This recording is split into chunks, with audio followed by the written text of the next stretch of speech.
he was once enslaved, then he bought his freedom. But freedom for one man was not enough. In Charleston, South Carolina, in the early 1800s, Denmark Vesey plotted one of the largest slave uprisings in American history. Nearly 9,000 souls were ready to rise, ready to break their chains, ready to burn the city that had profited from their blood and tears. This is the story of the man whose plan shook the very foundations of the South before a single blade was raised, before a single shot was fired, before a single chain was broken. This is the story of Denmark Vesey, the architect of revolution. Picture this. Charleston, South Carolina, 1822. The morning mist rises from the Ashley and Cooper rivers, carrying with it the scent of magnolia blossoms and something far darker, the stench of human suffering. The cobblestone streets echo with the clip-clop of horse hooves pulling carriages filled with Charleston's elite, men and women whose wealth was built on the broken backs of enslaved Africans. In the distance, the bells of St. Michael's Church chime the hour, but they cannot drown out the other sounds that define this city. The crack of whips, the clanking of chains, the muffled sobs of mothers whose children have been sold away like livestock. Charleston in 1822 was the beating heart of American slavery, a city where human beings were bought and sold in broad daylight, where families were torn apart for profit, where the very air seemed thick with oppression. The port city was one of the wealthiest in America, its prosperity built entirely on rice, cotton, and the unpaid labor of thousands of enslaved people who worked from dawn to dusk in the sweltering heat of South Carolina's lowcountry. But walking through these same streets was a man who understood that this system, no matter how entrenched, no matter how profitable, no matter how protected by law and custom, was built on a foundation of sand. A man who knew that oppression, when pushed beyond a certain limit, doesn't break people. It forges them into something harder, something more dangerous, something unstoppable. His name was Denmark Vesey, and he was about to prove that the enslaved were not the docile, content people their masters believed them to be. Denmark Vesey's story begins not in Charleston, but in the Caribbean, probably on the island of St. Thomas, sometime around 1767. Like millions of other Africans, he was born into a world where his humanity was denied from the moment he drew his first breath. His early years were marked by the same brutal realities that defined the lives of enslaved people throughout the Americas. Backbreaking labor, inadequate food, disease, and the constant threat of violence from those who claimed to own him. But even as a young boy, there was something different about Denmark. While other enslaved children learned to keep their heads down, to avoid eye contact with white people, to accept their fate as inevitable, Denmark watched and learned. He absorbed every detail of how the plantation system worked, how information flowed between the big house and the slave quarters, how resistance could be organized, and how it could be crushed. When Denmark was still a teenager, his life took a dramatic turn that would shape everything that followed. He caught the attention of Captain Joseph Vesey, a slave trader who made his living transporting human cargo between the Caribbean islands and the mainland American colonies. Captain Vesey was not a man known for his compassion or his humanitarian impulses, but he recognized something valuable in this particular piece of property he had acquired. Captain Vesey began taking Denmark with him on his trading voyages, exposing the young man to a world far larger than any single plantation. As they sailed from port to port, Denmark learned to speak French and Spanish in addition to English. He saw how different societies organized themselves, how slavery operated differently in different places, and most importantly, he heard stories of successful slave revolts in Haiti and other Caribbean islands. These voyages were Denmark's university, and the education he received was unlike anything available to enslaved people on isolated plantations. He learned navigation, he understood commerce, he observed military tactics, and he began to comprehend the global scope of the slave trade. Every port they visited, every transaction he witnessed, every conversation he overheard, was another piece of knowledge that would later prove crucial in his revolutionary planning. But perhaps the most important thing Denmark learned during these years was that white people were not invincible. He saw them drunk and vulnerable in port taverns. He watched them make foolish decisions based on greed rather than strategy. He observed their fear when storms threatened their ships or when hostile forces appeared on the horizon. The mystique of white superiority, so carefully maintained on individual plantations, crumbled when he saw white men in their unguarded moments. For nearly 15 years, Denmark sailed with Captain Vesey, gradually earning a degree of trust and responsibility that was rare for enslaved people. He became fluent in multiple languages, developed an understanding of international trade, and built a network of contacts throughout the Caribbean. But all of this knowledge and experience only reinforced his fundamental understanding that slavery was not a natural condition, but an artificial system maintained through violence and deception. The turning point in Denmark Vesey's life came in November 1799, when he did something that seemed impossible for an enslaved person. He won $1,500 in the Charleston lottery. The irony was not lost on him. The same system that denied his humanity had just provided him with the means to purchase his freedom. For $600, he bought himself from Captain Vesey, becoming a free man at the age of 32. Most people in Denmark's position might have been content with their personal liberation. After all, he had achieved something that millions of enslaved people could only dream of: legal freedom in a society where such freedom was rarely granted to people who looked like him. He could have focused on building his own life, accumulating wealth, staying out of trouble, and enjoying the privileges that came with free status. But Denmark Vesey was not interested in individual freedom when collective bondage remained the norm. Every morning when he woke up as a free man, he was reminded that thousands of his brothers and sisters woke up in chains.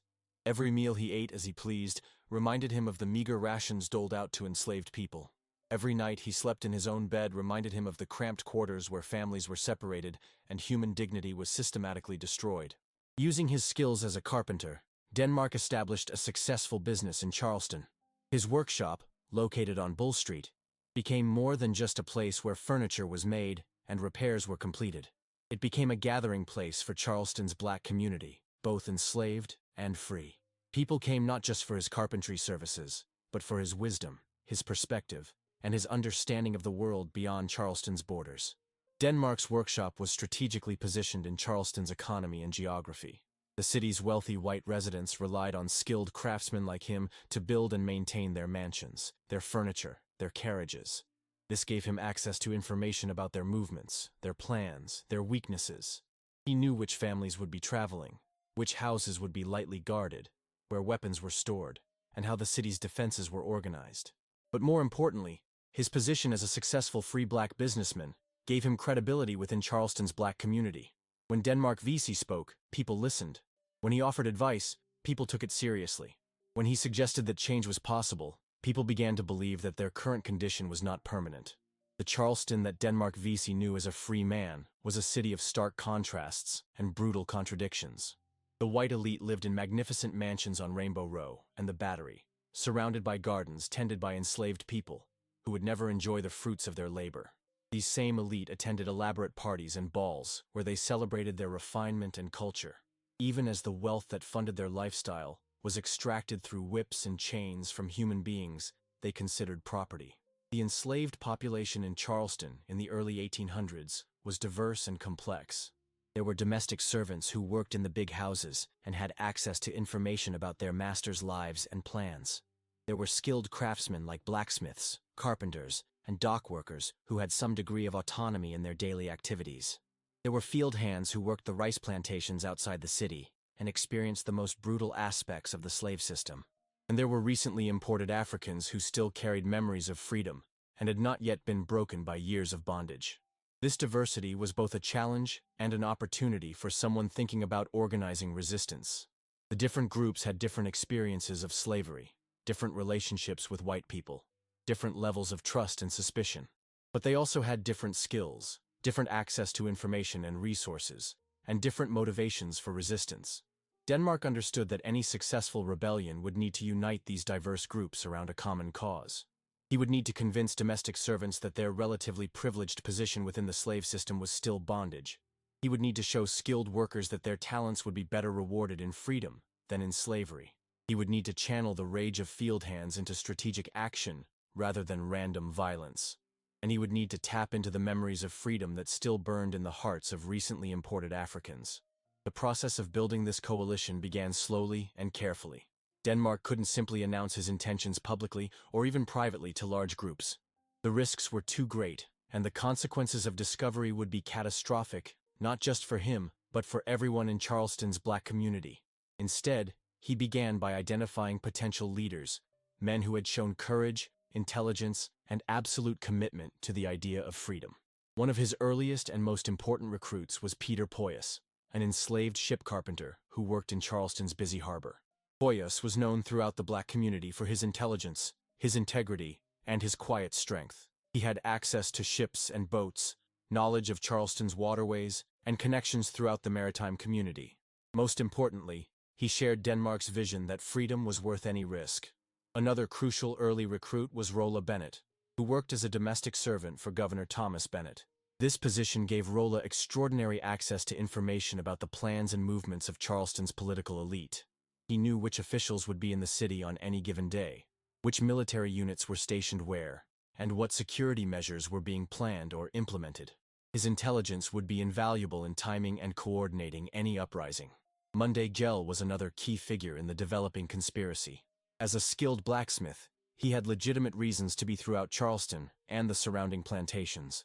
His work gave him access to tools that could be converted into weapons, and his travels allowed him to communicate with potential recruits in rural areas. Like the others, Gell understood that the current system was unsustainable, and that violent resistance was not just justified, but necessary. These men, along with Denmark, formed the core leadership of what would become the most extensive slave conspiracy in American history. They met regularly but carefully, rotating locations and maintaining strict security protocols. They developed coded language for discussing their plans, established procedures for recruiting new members, and began the methodical process of building an organization capable of overthrowing Charleston's entire social and economic system. The planning was not rushed or reckless.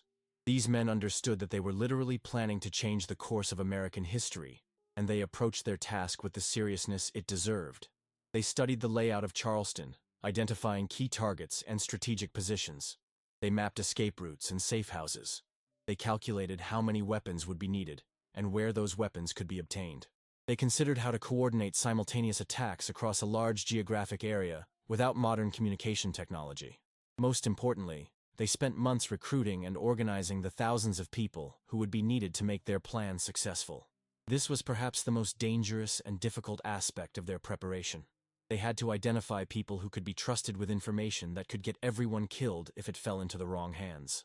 They had to convince people who had been taught from birth that resistance was futile, that victory was actually possible. They had to overcome years of conditioning that had taught enslaved people to accept their fate and submit to their masters. The recruitment process was painstaking and methodical. Denmark and his lieutenants would approach potential recruits individually, often over a period of weeks or months. They would begin with subtle conversations about freedom and justice, gradually revealing more of their plan as they gained confidence in the person's commitment and discretion. They used church meetings, work gatherings, and social events as cover for their organizational activities. The African Methodist Episcopal Church played a crucial role in the conspiracy, though not necessarily with the knowledge or approval of its official leadership. Denmark had become a lay preacher in the church, and his sermons carried messages that went far beyond traditional religious instruction. He drew parallels between the enslaved Africans in America and the Israelites in Egypt. He spoke of Moses leading his people out of bondage. He talked about the righteousness of violence when used to overthrow an unjust system. These sermons were carefully crafted to inspire resistance while maintaining plausible deniability.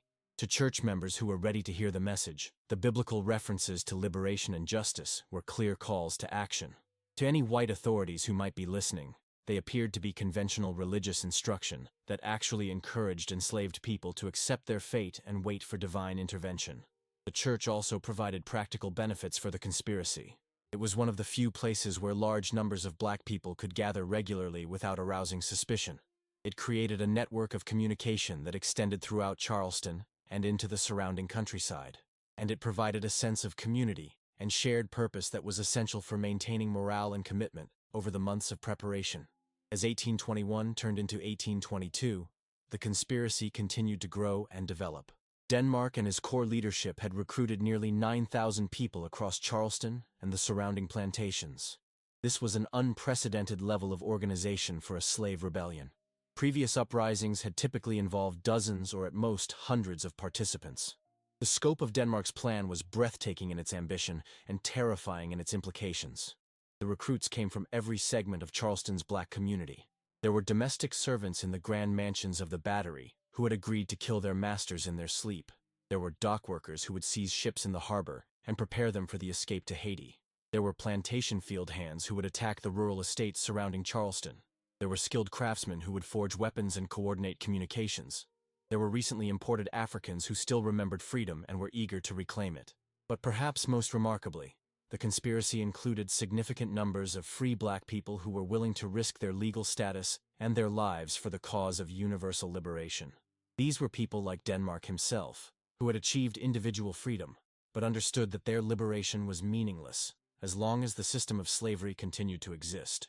Their participation in the conspiracy demonstrated that the struggle was not just about personal freedom, but about fundamental justice and human dignity. The plan that emerged from months of careful preparation was audacious in its scope and sophisticated in its execution. On a predetermined night in July 1822, coordinated teams would simultaneously strike at key points throughout Charleston and the surrounding area. The timing was crucial. A Sunday night when many white families would be at church services or social gatherings, and when the city's official defenses would be at their weakest. The first phase of the plan involved seizing control of Charleston's arsenals and weapon stores. Teams led by Monday Gell and other skilled workers would overwhelm the guards at the state arsenal on Meeting Street and the federal arsenal in the Neck area. These facilities contained thousands of muskets, pistols, and ammunition that would be distributed to rebel forces throughout the city.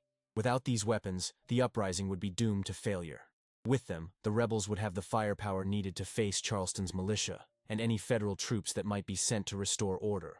Simultaneously, other teams would attack the city's guardhouses and military installations, capturing or killing the soldiers stationed there and preventing any organized military response to the rebellion. The element of surprise was crucial to this phase of the plan. If the authorities had warning and could coordinate their defenses, the superior training and equipment of professional soldiers would likely overcome the numerical advantage of the rebels. The second phase involved systematic attacks on the homes and businesses of Charleston's white elite. This was not random violence but strategic warfare designed to eliminate the leadership of the slave system. Denmark and his followers understood that slavery was not just an economic institution, but a social and political system maintained by specific individuals who could be identified and targeted. The killing of slaveholders and their families was perhaps the most controversial aspect of Denmark's plan, even among some of his own followers. But Denmark argued that this violence was not only justified, but necessary. These were not innocent bystanders, but active participants in a system that had brutalized and murdered millions of people over generations. Their wealth was built on stolen labor. Their comfort was purchased with human suffering, and their continued existence as a ruling class was incompatible with black freedom. Moreover, Denmark understood that half measures would lead to total failure. If the rebellion left the slaveholding class intact, they would use their wealth, political connections, and military resources to crush the uprising and exact terrible revenge on the entire black community. Only by completely eliminating the leadership of the slave system could the rebels hope to prevent this kind of retaliation. The third phase of the plan involved burning Charleston to the ground. This was not an act of mindless destruction, but a strategic decision based on Denmark's understanding of how slavery operated. Charleston's wealth was not just in the people who owned slaves, but in the physical infrastructure that supported the slave economy. The docks where slave ships arrived, the markets where enslaved people were sold, the warehouses where slave-produced goods were stored, the mansions where slaveholders lived in luxury. By destroying this infrastructure, the rebels would be eliminating the material basis of slavery in one of its most important centers. They would also be sending a message to slaveholders throughout the South that their entire way of life was vulnerable to attack. The burning of Charleston would demonstrate that enslaved people were not passive victims, but active agents capable of striking at the heart of the system that oppressed them. The final phase of the plan involved escape to Haiti, the Caribbean nation that had successfully overthrown slavery and established the world's first black republic. Ships in Charleston's harbor would be commandeered and loaded with the newly freed rebels. The voyage to Haiti would remove them from the reach of American authorities and provide them with sanctuary in a nation governed by people who understood their struggle. Haiti was not just a destination but an inspiration for Denmark's entire plan. The Haitian Revolution had proved that enslaved people could defeat the most powerful European armies, overthrow the colonial system, and establish their own government. If it could happen in Haiti, Denmark reasoned, it could happen in South Carolina. The influence of the Haitian Revolution on Denmark's thinking cannot be overstated. He had witnessed firsthand during his sailing years how news of the Haitian uprising had spread throughout the Caribbean, inspiring similar revolts on other islands. He understood that successful resistance in one location could trigger uprisings throughout the entire region. Charleston was to be his Haiti, the spark that would ignite a fire of rebellion that would spread throughout the American South. As the months passed and the plan became more detailed and extensive, Denmark and his lieutenants also had to address the practical challenges of coordinating such a massive operation. How do you communicate simultaneously with 9,000 people spread across a large geographic area without modern communication technology? How do you maintain operational security when success depends on absolute secrecy? How do you ensure that everyone understands their role and executes it at precisely the right moment? The solutions they developed were ingenious and demonstrated the sophisticated thinking that went into every aspect of the conspiracy.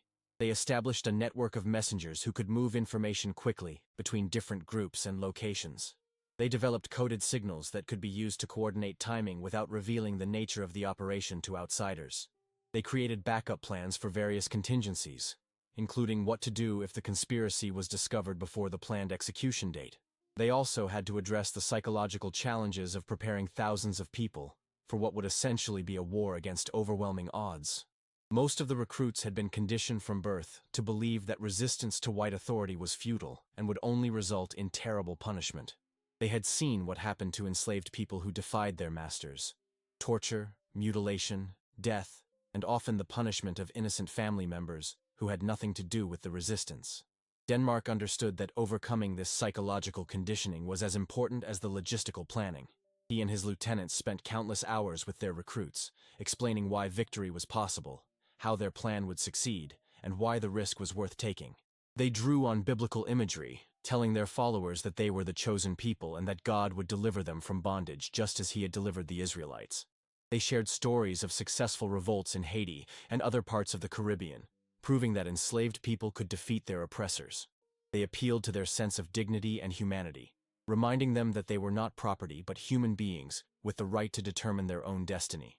Perhaps most importantly, they helped their recruits understand that their current situation was not sustainable. Slavery was not a stable system that would continue indefinitely. It was inherently unstable and would eventually collapse, either through external pressure or internal resistance. The only question was whether they would be passive victims of this collapse or active agents in bringing it about. As 1822 progressed, the conspiracy continued to evolve and expand. New recruits were added regularly, weapons were accumulated and hidden throughout the city, and escape routes were refined and tested. The organization had become a shadow government operating parallel to Charleston's official authorities, with its own chain of command, its own intelligence network, and its own plans for the future of the city. The level of organization that Denmark achieved was unprecedented in the history of American slave rebellions. Previous uprisings had typically been spontaneous eruptions of anger and desperation, involving small numbers of people and lasting only a few days or weeks before being crushed by superior force. Denmark's conspiracy was something entirely different, a carefully planned and methodically executed military operation designed to permanently overthrow the slave system in one of its most important strongholds. But maintaining such an extensive conspiracy for months required enormous discipline and commitment from everyone involved. As the planned date approached, the strain began to show. Some recruits began to have doubts, not about the righteousness of their cause, but about their chances of success. The magnitude of what they were planning began to sink in. They weren't just planning to escape slavery. They were planning to destroy it entirely. They weren't just seeking their own freedom. They were declaring war on the entire social and economic system of the American South. The psychological pressure was particularly intense because the conspirators had to maintain their normal routines while secretly preparing for revolution. Domestic servants had to continue serving their masters' meals and cleaning their houses, all while planning to kill them in their sleep. Field hands had to continue working in the rice fields, all while preparing to burn down the plantations. Skilled workers had to continue their trades, all while secretly forging weapons and gathering intelligence. This double life took an enormous toll on everyone involved. They had to suppress their natural emotions and reactions, smiling and nodding when their masters spoke to them, accepting punishment and humiliation without showing the rage that burned inside them. They had to watch their children sold away, their spouses brutalized, their communities destroyed, all while maintaining the facade of docility that kept them alive long enough to carry out their plan. As July 1822 approached, Charleston's enslaved community was electric with anticipation and anxiety. Secret meetings continued in basements and hidden rooms. Weapons were sharpened and cleaned. Final instructions were passed along through the network Denmark had built. Maps were memorized, signals were rehearsed, and backup plans were reviewed one final time. The date chosen for the uprising was July 14, 1822. A Sunday, when many white families would be attending church services and the city's defenses would be at their weakest. The signal would be given simultaneously across the city, and 9,000 souls would rise as one, transforming from property into an army of liberation in a single moment. But even as the final preparations were being made, cracks were beginning to appear in the conspiracy. The sheer scale of the operation made it almost impossible to maintain perfect security. With 9,000 people involved, the statistical likelihood of betrayal or accidental discovery was enormous. Denmark and his lieutenants had done everything they could to minimize these risks, but they couldn't eliminate them entirely. The first serious threat to the conspiracy came from an unexpected source, a house servant named William Paul, who had been recruited but began to have second thoughts as the date approached. Paul was not motivated by loyalty to his master or by any love for the slave system. Instead, he was terrified by the potential consequences if the rebellion failed. He had seen what happened to rebels who were caught: torture, execution, and often the punishment of innocent family members who had nothing to do with the resistance. Paul was torn between his commitment to the cause of freedom and his fear of what failure would mean for Charleston's entire black community. He knew that if the uprising was discovered and crushed, the retaliation would be swift and brutal. Not only would the conspirators themselves be executed, but innocent people would be punished simply because of their skin color. Entire families would be destroyed, communities would be scattered, and the conditions of slavery would become even more oppressive.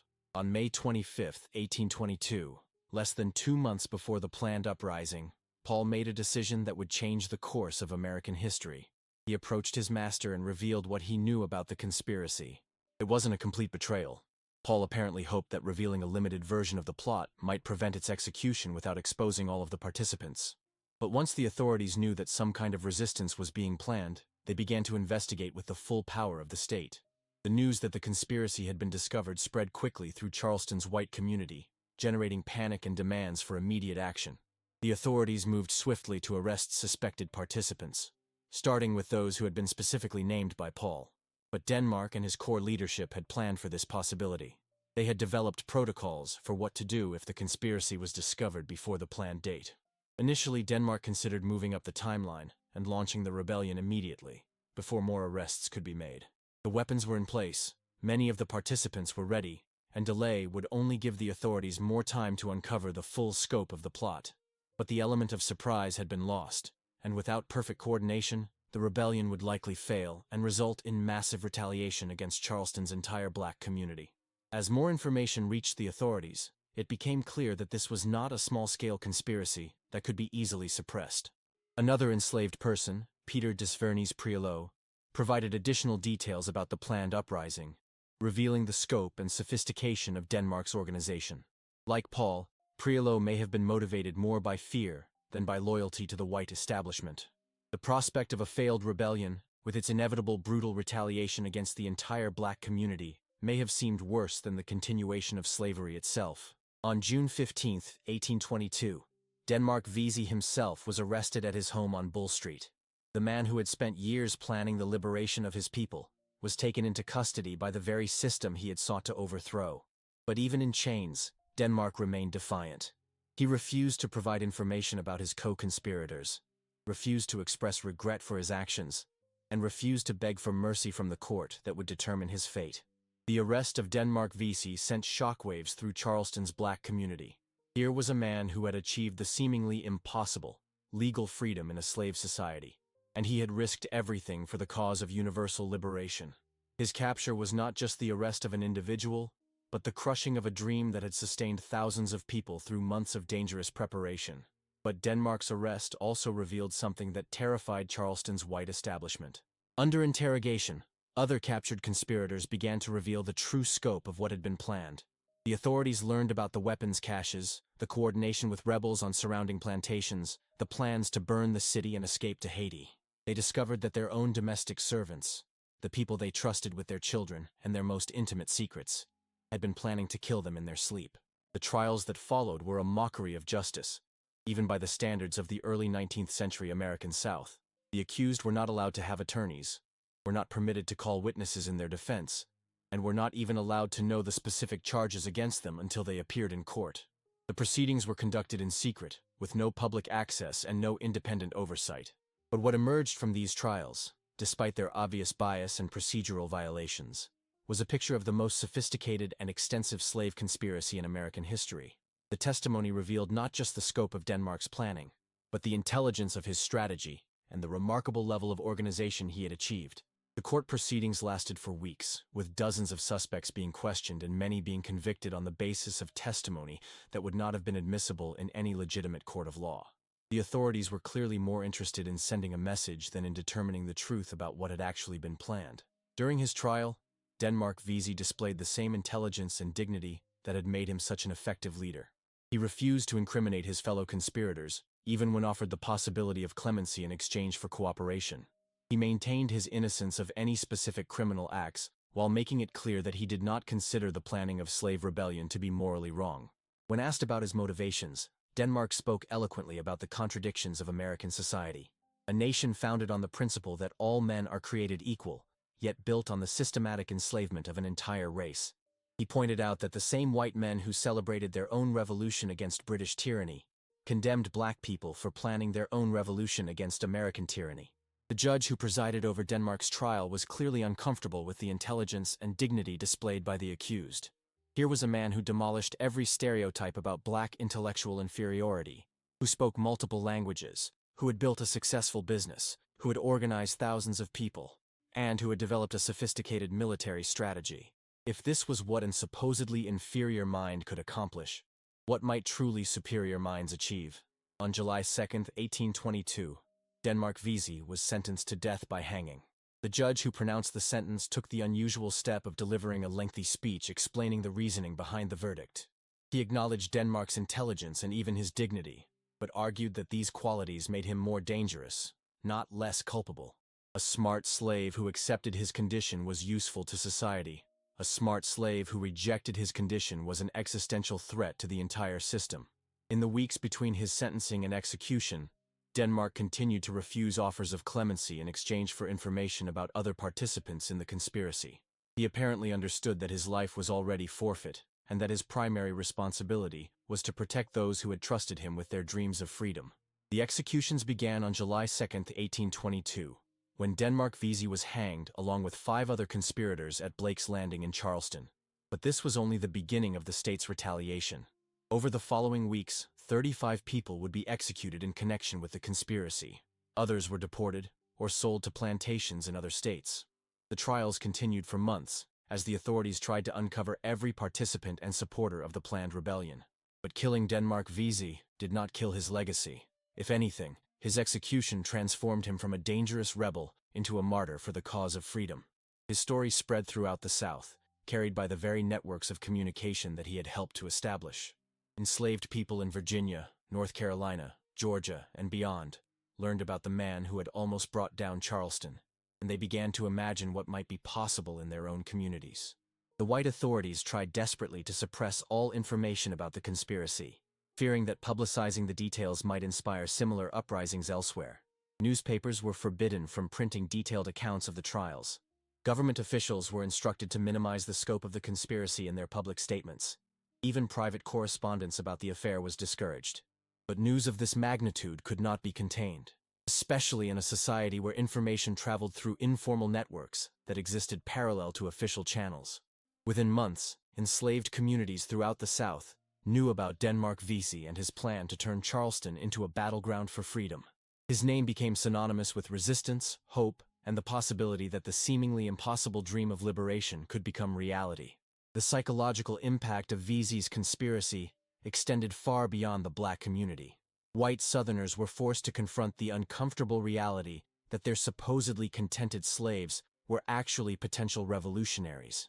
The comfortable fiction that slavery was a benevolent institution that protected inferior people from the harsh realities of freedom was shattered by the revelation that those same people were sophisticated enough to plan and organize a military operation of unprecedented scope.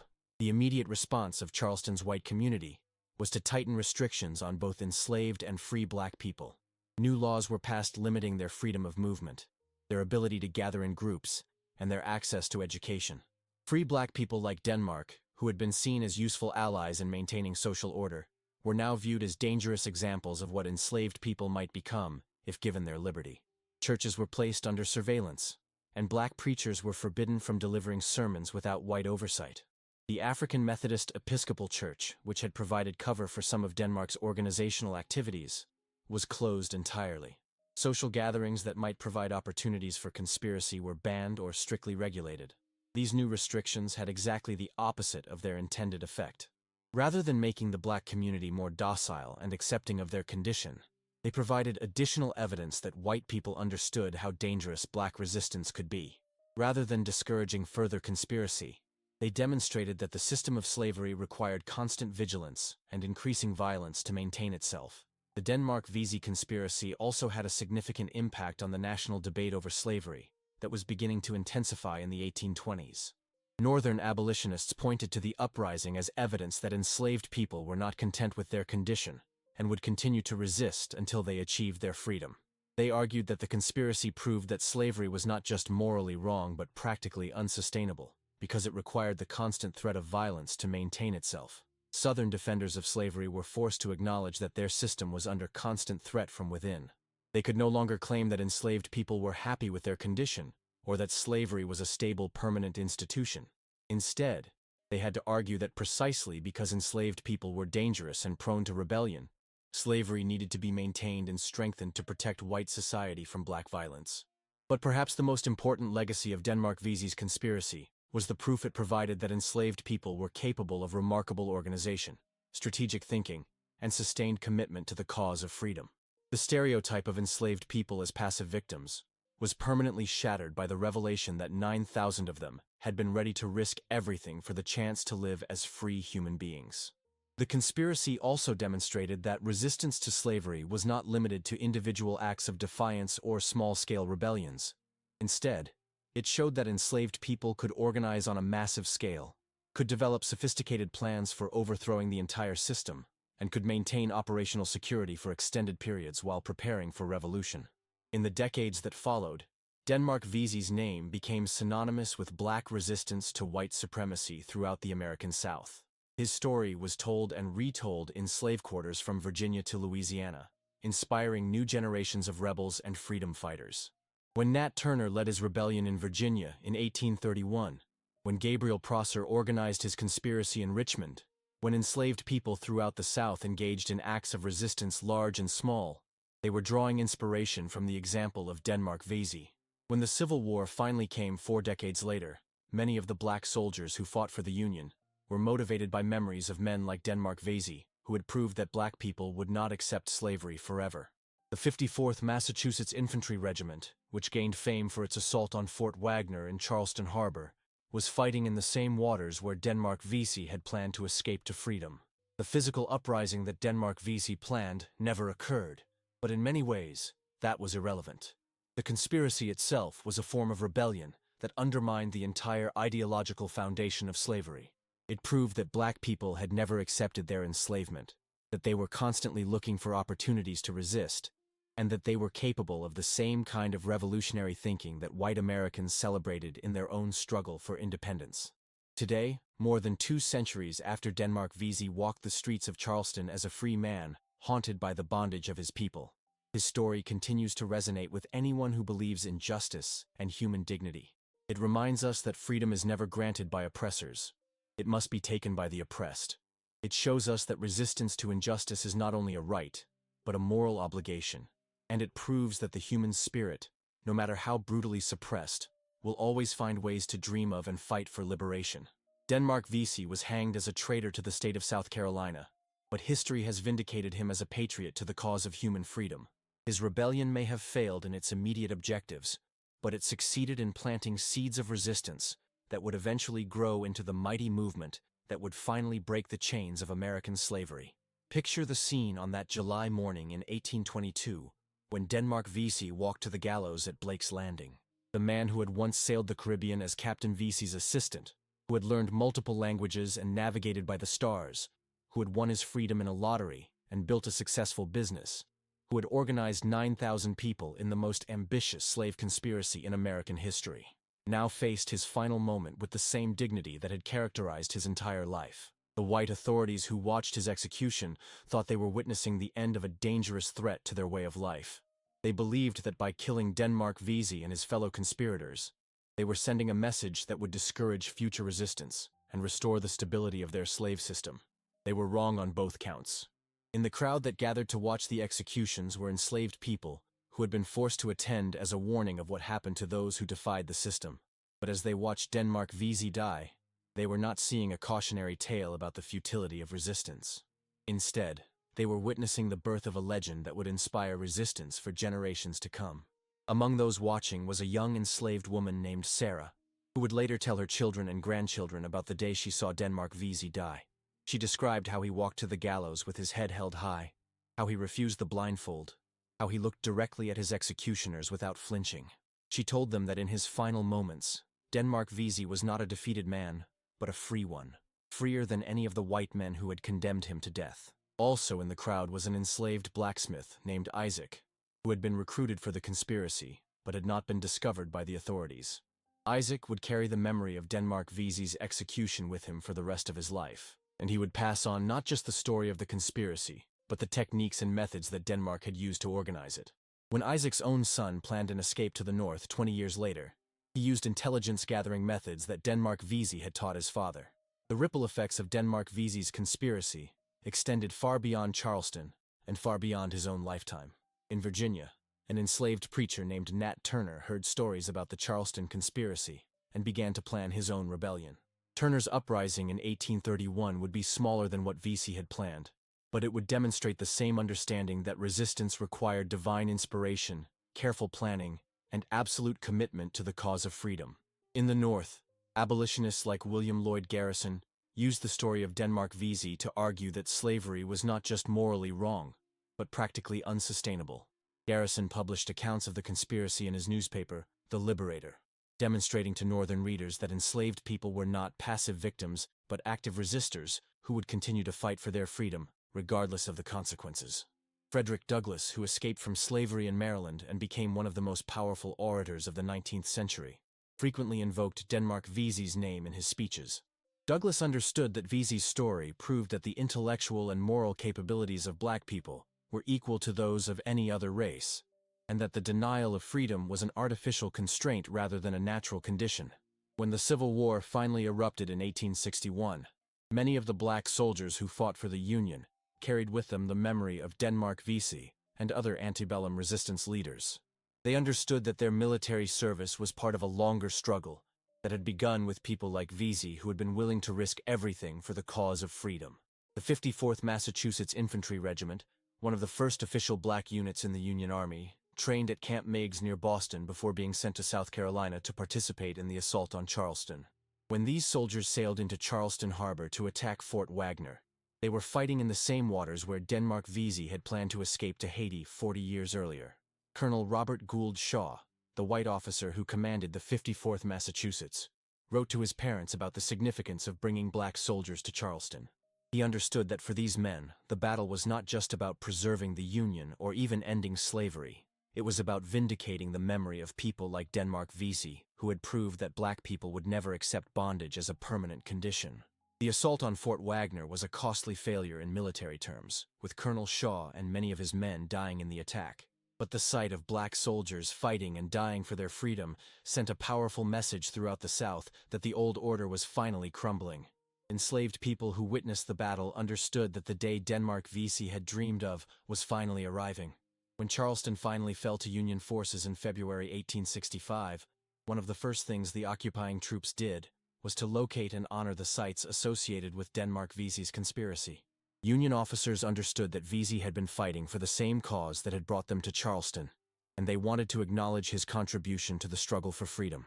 The end of the Civil War and the abolition of slavery represented the fulfillment of Denmark Vesey's ultimate goal, the complete destruction of the slave system. But the process of achieving true freedom and equality would take much longer than Vesey had anticipated. The Reconstruction period brought significant advances in black political and economic rights, but it was followed by the violent reassertion of white supremacy through lynching, segregation, and economic exploitation. Throughout the Jim Crow era, Denmark Vesey's memory continued to inspire resistance to oppression. When black Charlestonians faced discrimination, violence, and economic hardship, they remembered the man who had organized 9,000 people to fight for their freedom. His story reminded them that resistance was not futile, that change was possible, and that their current suffering was not a permanent condition. The civil rights movement of the 20th century drew explicitly on the legacy of Denmark Vesey and other historical resistance leaders. When Martin Luther King Jr. delivered his "I Have a Dream" speech at the March on Washington in 1963, he was articulating a vision that Denmark Vesey would have recognized and embraced. Both men understood that the struggle for freedom was fundamentally a spiritual as well as political battle, and that ultimate victory required both strategic planning and divine inspiration. When the civil rights movement came to Charleston in the 1960s, activists deliberately connected their struggle to Denmark Vesey's legacy. They held rallies at locations associated with his conspiracy. They invoked his name in their speeches and writings. They understood that connecting their movement to his example gave them a deeper historical foundation and demonstrated that the fight for black freedom was not a recent development, but an ongoing tradition. Today, visitors to Charleston can walk the same streets where Denmark Vesey once planned his revolution. They can visit the Emmanuel African Methodist Episcopal Church, which was built on the site of the original AME Church, where Vesey preached his coded sermons of liberation. They can see the harbor where ships waited to carry freed slaves to Haiti. They can stand in the parks and squares where enslaved people once gathered to hear whispered accounts of the conspiracy that almost changed everything. But the most important legacy of Denmark Vesey's life is not found in any physical location. It exists in the continuing struggle for justice and equality that began with people like him and continues with every person who refuses to accept oppression as normal. His story reminds us that the arc of the moral universe may be long, but it bends toward justice only because people like Denmark Vesey are willing to grab hold of it and pull. In our own time, when new forms of injustice and inequality challenge our society, Denmark Vesey's example continues to provide inspiration and guidance. He reminds us that resistance to oppression is not only a right, but a moral obligation. He shows us that even when the odds seem impossible, even when the forces arrayed against us seem overwhelming, even when the cost of resistance seems unbearably high, there are still people willing to risk everything for the cause of justice. Denmark Vesey's conspiracy failed in its immediate objectives, but it succeeded in proving something that his oppressors desperately wanted to deny: that the human desire for freedom is stronger than any system designed to crush it. His story demonstrates that resistance is not futile, that change is possible, and that ordinary people, when they come together with courage and conviction, can challenge even the most powerful forces of oppression.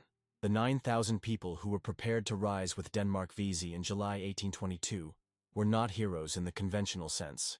They were ordinary people: carpenters and dock workers, domestic servants and field hands, free blacks and enslaved Africans, who made an extraordinary decision to risk everything for the chance to live as free human beings. Their willingness to sacrifice their lives for their children's freedom reminds us that every generation faces choices about what kind of world they will leave to those who come after them. If this story of Denmark Vesey, the architect of revolution, has moved you, share it with others. His voice was silenced by the hangman's rope, but his dream of justice lives on in every person who refuses to accept oppression as normal. Comment below. Do you think Vesey's plan could have succeeded if it had not been betrayed? What lessons does his story hold for our own struggles against injustice? Every time we remember Denmark Vesey, we remember that the price of freedom is eternal vigilance, and that the fight for justice is never truly over. Subscribe to ensure you never miss these stories of resistance that shaped the America we know today, because the shadows of slavery still influence our present, and only by understanding our past can we build a more just future.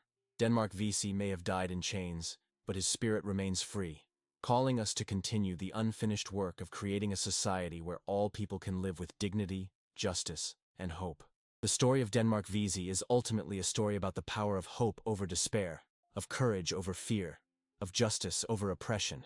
It reminds us that even in the darkest times, there are always those who refuse to accept injustice as permanent, who risk everything to make the world a better place, and who understand that some things, freedom, dignity, justice, are worth more than life itself. In Charleston today, tourists can walk the same streets where Denmark Vesey once planned his revolution. They can visit the remnants of the church where he preached his coded sermons of liberation. They can see the harbor where ships waited to carry freed slaves to Haiti. But what they cannot see is the most important legacy of Denmark Vesey's life: the proof that the human desire for freedom is stronger than any system designed to crush it, and that the fight for justice is a flame that can never be completely extinguished. If this story of Denmark Vesey, the architect of revolution, has moved you, share it with others. His voice was silenced by the hangman's rope, but his dream of justice lives on in every person who refuses to accept oppression as normal. Comment below. Do you think Vesey's plan could have succeeded if it had not been betrayed? Every time we remember Denmark Vesey, we remember that the price of freedom is eternal vigilance, and that the fight for justice is never truly over. Subscribe to ensure you never miss these stories of resistance that shaped the America we know today, because the shadows of slavery still influence our present, and only by understanding our past can we build a more just future.